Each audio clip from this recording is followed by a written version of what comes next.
नमस्कार। आकाशवाणी जयपुर अजमेर से प्रस्तुत हैं प्रादेशिक समाचार।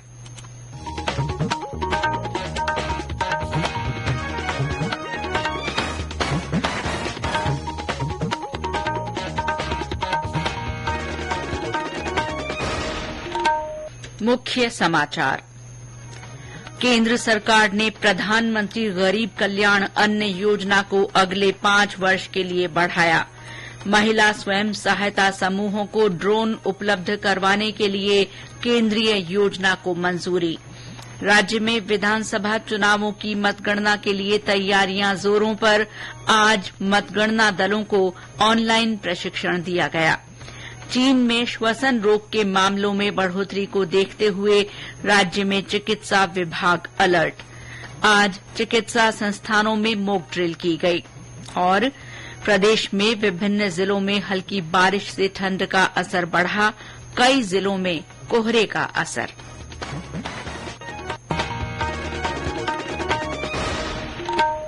समाचारों के साथ मैं शीला चावला।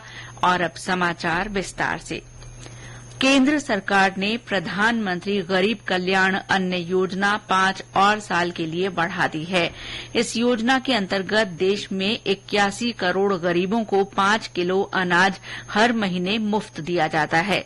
नई दिल्ली में मीडिया से बातचीत में केंद्रीय सूचना और प्रसारण मंत्री अनुराग ठाकुर ने केंद्रीय मंत्रिमंडल के इस फैसले की जानकारी दी। से 81 करोड़ लाभार्थी होंगे। कुल मिलाकर अगले 5 वर्षों में 11,80,000 करोड़ रुपए का खर्च भारत सरकार करेगी। इससे one nation one ration card और ये जो आपकी जो फेयर प्राइस शॉप्स है, इसका भी पूरे देश भर में हमारे जो श्रमजीवी हैं, हमारे सभी श्रमिकों को जो देश के अलग अलग कोनों में जाते हैं, उनको one nation one ration card, इसका भी लाभ मिलेगा। और फेयर प्राइस शॉप पे कहीं पे भी अपना मुफ्त का राशन ले सकते हैं।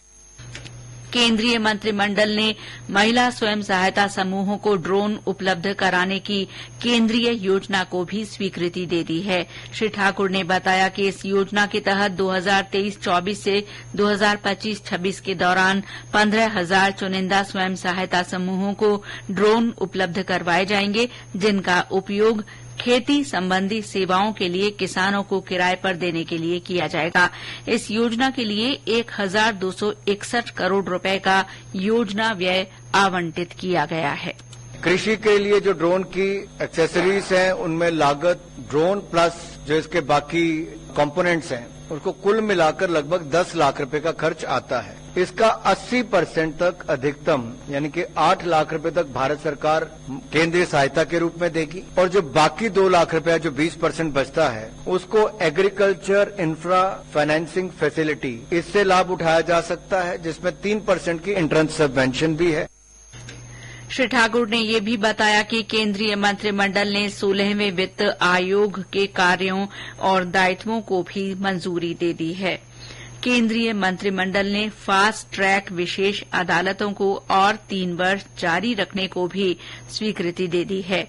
1,952 करोड़ रुपए से अधिक की राशि के साथ ये योजना अब 31 मार्च 2026 तक जारी रहेगी। केंद्र का हिस्सा निर्भया कोष से दिया जाएगा। ये योजना 2019 में शुरू की गई थी। मंत्रिमंडल ने 9 मंत्रालयों के माध्यम से 11 महत्वपूर्ण कार्यक्रमों पर ध्यान केंद्रित करने के लिए प्रधानमंत्री जनजातीय आदिवासी न्याय महाअभियान को भी मंजूरी दी है। इस योजना को कुल 24,104 करोड़ रुपए के परिव्यय के साथ मंजूरी दी गई है।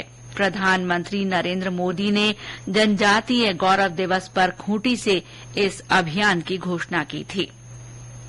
प्रधानमंत्री नरेंद्र मोदी विकसित भारत संकल्प यात्रा के अंतर्गत केंद्र सरकार की कल्याण योजनाओं के लाभार्थियों से कल वर्चुअल माध्यम से बात करेंगे।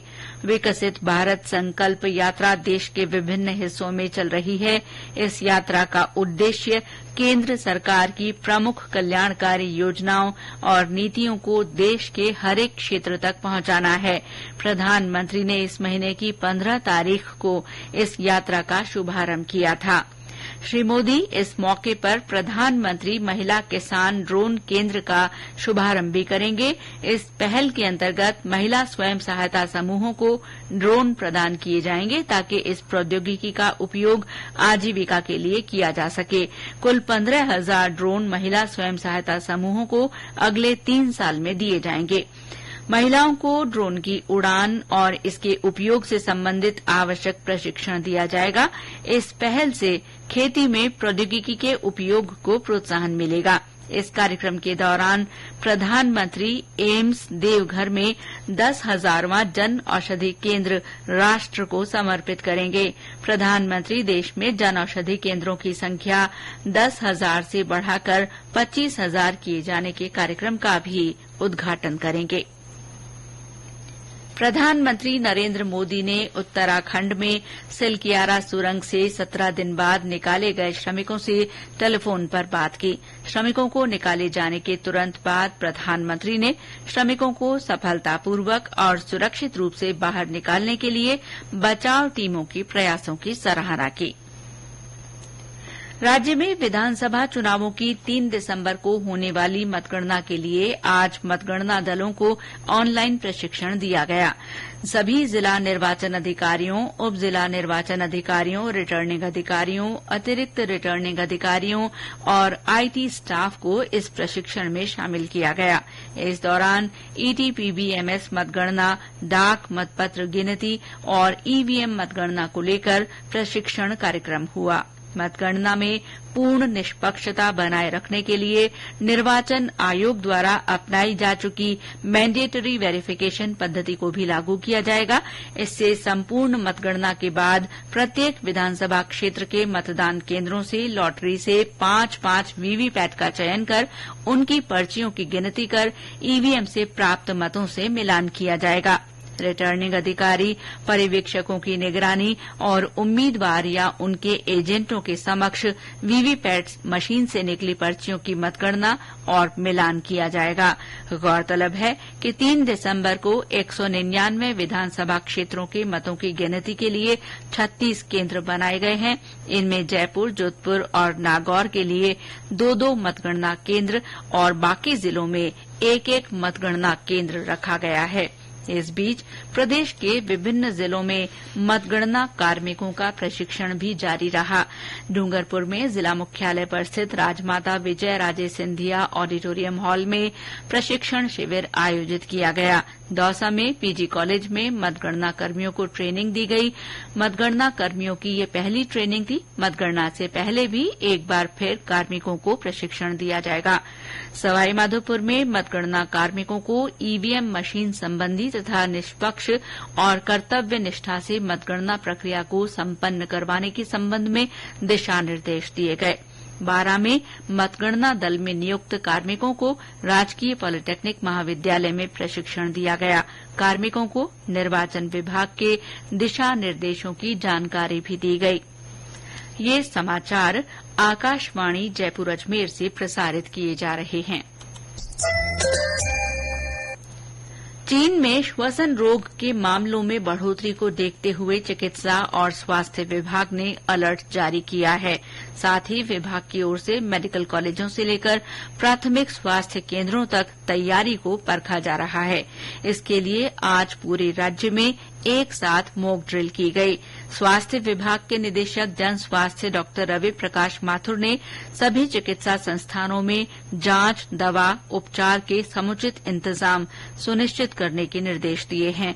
विभाग ने चिकित्सा संस्थानों में भर्ती सीवियर एक्यूट रेस्पिरेटरी इन्फेक्शन के रोगियों की रैंडम सैंपलिंग करने के भी निर्देश दिए हैं। श्री माथुर ने आकाशवाणी को बताया कि अभी देश में कोई केस सामने नहीं आया है और लोगों को चिंता करने की भी जरूरत नहीं है, लेकिन एहतियात के तौर पर विभाग पूरी तरह सतर्क और चौकस है।